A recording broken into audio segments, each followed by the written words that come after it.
बिस्मिल्लाहिर्रहमानिर्रहीम। नाज़रीन, बहुत शुक्रिया आपने वक्त निकाला ये वीडियो देखने के लिए। नाज़रीन, मेरे साथ मौजूद हैं मोहम्मद अशफाक चीमा साहब। आप इनको सुनते रहते हैं, इनकी जो पेशगोइयाँ हैं वो भी आप सुनते हैं, सियासी तजज़िये भी सुनते हैं। लेकिन आज चीमा साहब बड़े गुस्से में हैं और मैंने पूछना है कि वो गुस्सा आखिर किस वजह से है। 23 मार्च को लेके और 23 मार्च के ऊपर जो इवेंट हुआ है और जिस तरह का जो है वो सलूक हुआ है अवाम के साथ, ये चीमा साहब से पूछता हूँ कि आखिर चीमा साहब क्यों गुस्से में है। और दूसरा, नवाज शरीफ के बारे में बताया जा रहा है कि वो रमजान के आखिरी अशरे में सऊदी अरब जा रहे हैं और वहां से वो लंदन जाएंगे। चीमा साहब इस हवाले से कोई और बात कर रहे हैं, उनके पास कोई बड़ी अहम जो है वो चीजें हैं बताने के लिए आवाम को, उनसे मैं पूछता हूँ। चीमा साहब, thank you very much for your time. Sir बिस्मिल्लाहिर्रहमानिर्रहीम, कैसे हैं आप? खैरियत से हैं? अल्लाह। रजवान साहब, गुस्सा तो है। गुस्से में क्यों है? इसमें तो कोई शक वाली बात नहीं है। आज देखें कितना खूबसूरत दिन है और हम वो खूबसूरतियां, वो खुशियां मिल के एंजॉय क्यों नहीं करते?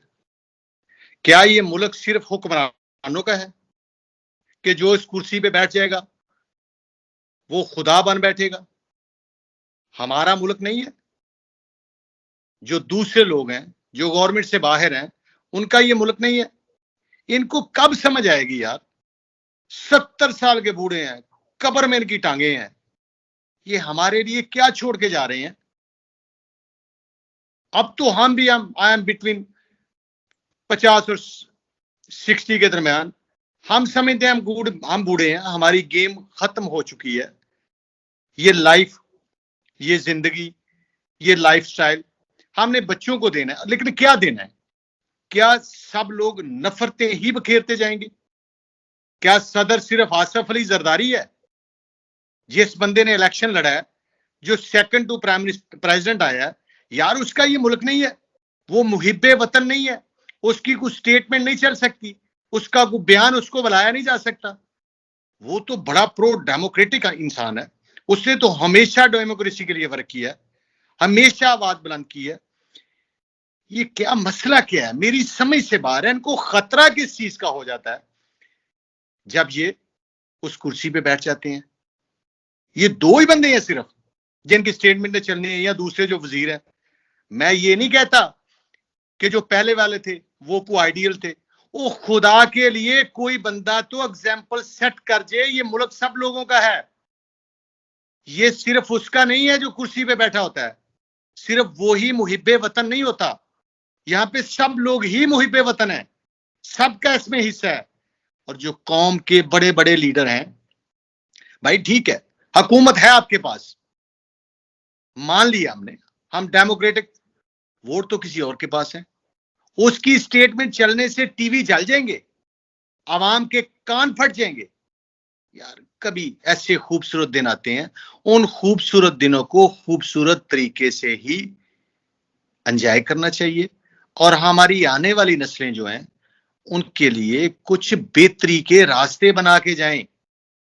ये कहते हैं कि जी उनकी तरफ से बड़ी नफरत है। आप कौन से मोहब्बत के फूल निछावर कर रहे हैं? उनके लोग नहीं है। अगर किसी की, हर वो बंदा जो पॉलिटिशियन है, हर वो बंदा जो इस मुल्क की खिदमत करता रहा है, करता रहेगा, करना चाहता है, यार उसकी स्टेटमेंट से कोई बम फट जाता है। उसकी शक्ल देखने से इनकी कोई तबीयत खराब हो जाती है। मुझे तो इस बात का गुस्सा है कि इनको कब अकल आएगी और ये क्या छोड़ के जा रहे हैं।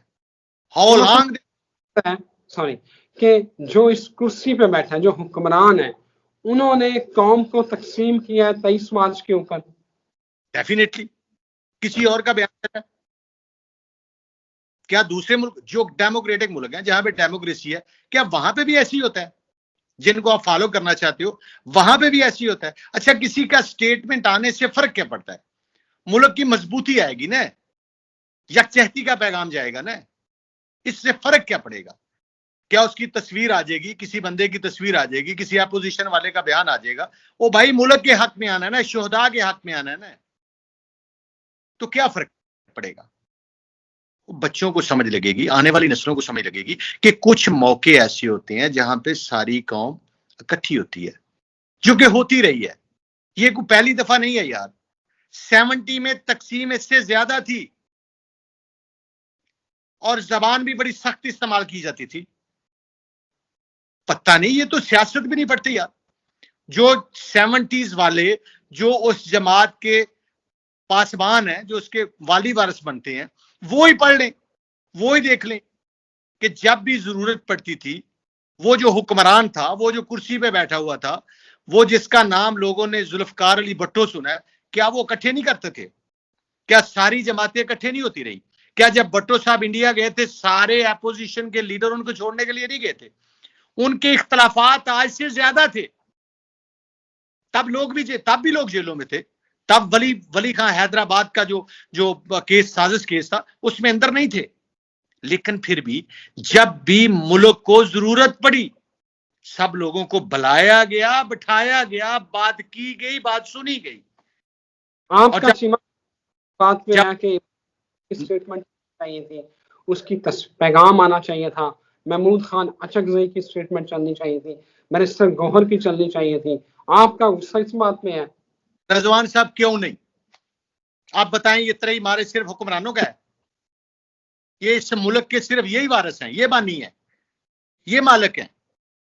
हमारा हिस्सा नहीं है, उन लोगों का हिस्सा नहीं है। वो टैक्स नहीं देते। हम जो वोटर हैं, हम टैक्स नहीं देते। ओ भाई, ये सबका मुल्क है। अफसोस है आपके प्राइवेट चैनलों के ऊपर भी, कितना खौफ है उनके अंदर कि वो किसी की स्टेटमेंट नहीं चला सकते। बम ब्लास्ट करना था उन्होंने, स्टेटमेंट देनी है, मुल्क के हक में देनी है, 3 मार्च की देनी है। मजाल है किसी की कि वो क्या वो लीडर नहीं है? क्या वो मेंबर नेशनल असेंबली नहीं है? क्या उन्होंने ओथ नहीं लिया? क्या उनका हक नहीं है? इतनी सी बात है यार। बच्चे हैं हमारे, आने वाली नस्लें हैं, उनके लिए कुछ रास्तों का तयन करो। सिर्फ ये इस बात का गुस्सा है, कुछ मजा नहीं आ रहा, कुछ समझ नहीं आ पा रही। इनके ऊपर बहुत ज्यादा तवक्कुआत थी हम मेरे जैसे बेवकूफों की कि अब ये बड़े हो गए हैं। लेकिन रिजवान साहब, ये बड़े हो ही नहीं रहे। ये तो वहीं के वहीं खड़े हैं, 30 में खड़े हैं। ये इनको तो समझ ही नहीं आ पा रही। इनकी तो स्टेटमेंटें जो है वो बच्चों वाली हैं। इस बात का सब हैरानगी की बात है। तस्वीर पे उसकी पाबंदी है, मुलाकातें भी नहीं करने देनी। पता नहीं मतलब किस बात का डर है? आप उसको लेवल प्लेइंग फील्ड देते, अवाम खुद फैसला कर लेती, देख लेते। आपने वो बात बिल्कुल ठीक की थी कि अगर उसको हराना है तो उसको हुकूमत दे दो। सर, इसके अलावा कोई चॉइस नहीं, अभी भी कोई चॉइस नहीं, अभी भी कोई चॉइस नहीं। अभी भी ऐसे ही करना पड़ेगा, वरना कब? यहां पे रात को दिन होते हुए टाइम नहीं लगता।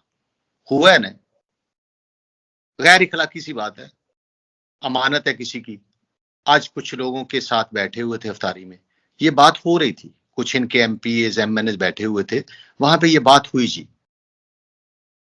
और यही बात थी कि आपने इलेक्शन जीतना था, सिंपल सा तरीका था। पता नहीं कौन लोग हैं मशवरे देने वाले। ओ भाई, नवाज शरीफ पहले भी जेल में रहा था ना। इलेक्शन अगर हमदर्दी हासिल करनी थी तो जेल में जाते मियां साहब, वहां पे बैठते, वहां पे जस्टिस मांगते, अंदर बैठ के इलेक्शन लड़ते। एक प्रोसेस के मान लिया, हमने उनकी बात मान ली कि वो बेगुनाह थे। क्या इस मुल्क में बेगुनाह ऐसे छूटते हैं? उसका जो तरीकाकार था वो अडॉप्ट किया जाता।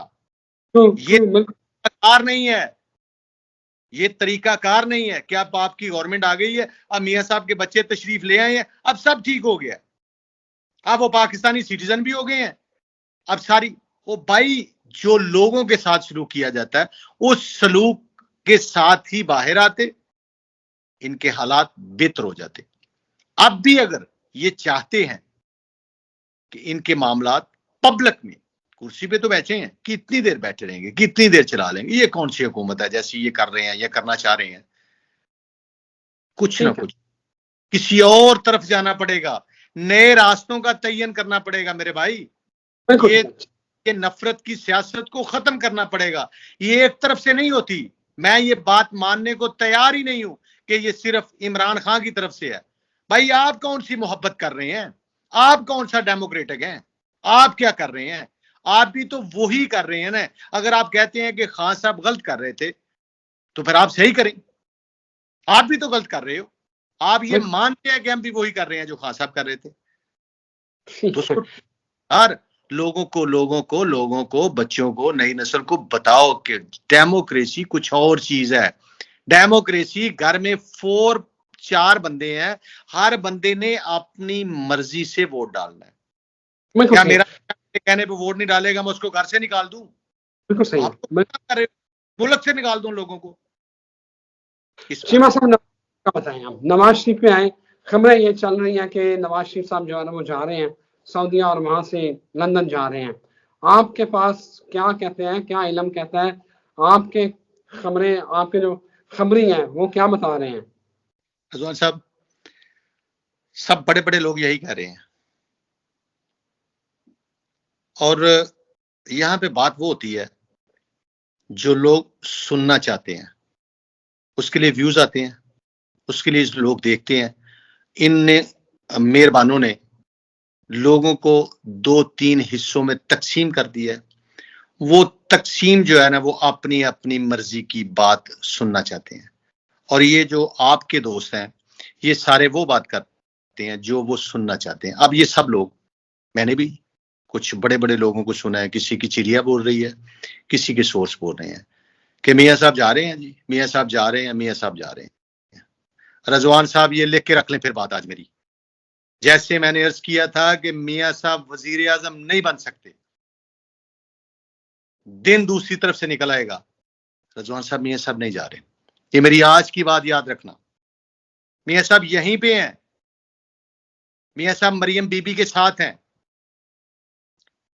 मियाँ साहब मरियम बीबी के पीछे खड़े होकर पंजाब चलाएंगे, मियाँ साहब मरियम बीबी को कामयाब करने की कोशिश करेंगे, और अगला वजीर आजम नवाज शरीफ का, नून लीग का, बीबी मरियम आएगी। इसलिए मियाँ साहब कहीं नहीं जा रहे, और ये आज की बात मैं बार बार अर्ज कर रहा हूं कि ये बड़े बड़े हमारे मेहरबान जो है, बड़े लोग हैं, वो उनके सोर्स बहुत ज्यादा हैं, वो ये बता रहे हैं कि जी मियाँ साहब जा रहे हैं, जी मियाँ साहब इंग्लैंड जा रहे हैं, मियाँ साहब कहीं नहीं जा रहे। शायद इन सब नहीं जा रहे, वो अभी इधर है रमजान में, रमजान छोड़ के वो रमजान के बाद भी इधर ही हैं, उसके बाद भी इधर ही हैं मियाँ साहब। अगर वो सऊदी अरब जाते हैं, उमरा करने के लिए जाते हैं, तो ये मियाँ साहब हमेशा से जाते हैं, लेकिन इसका मतलब ये नहीं है कि मियाँ साहब पाकिस्तान छोड़ के जा रहे हैं। कोई बंदा नहीं चाहता कि वो यहां से चले जाएं। जो ये कह रहे हैं कि जी फला, टेलीफोन पे मशवरा नहीं दिया जा सकता कि ये फरमा रहे होते हैं कि वो मियाँ साहब जाना चाह रहे हैं, मियाँ साहब को निकालना चाह रहे हैं, क्योंकि वो इंटरफेयर करते हैं। को यहां पे बैठ के इंटरफेयर करना जरूरी है?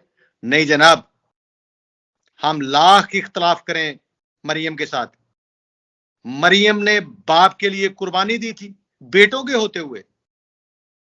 बाप बेटी के लिए कुर्बानी देगा, बाप बेटी के लिए इस मुल्क में बैठा है, इस मुल्क में बैठेगा और इस मुल्क में रहेगा जब तक बीबी मरियम चाहेगी। इसलिए मियाँ साहब कहीं नहीं जा रहे। हमारा टोटली, हम इस बात पे स्टैंड करते हैं, और सब लोगों के एंटी हम अपनी स्टेटमेंट दे रहे हैं। बड़ी खबर है भाईजान, ये बड़ी खबर है जनाब, ये खबर कह लें, ये हमारा वो इल्म कह लें, लेकिन लिख लें पे, ठीक है, कल को यही कहेंगे।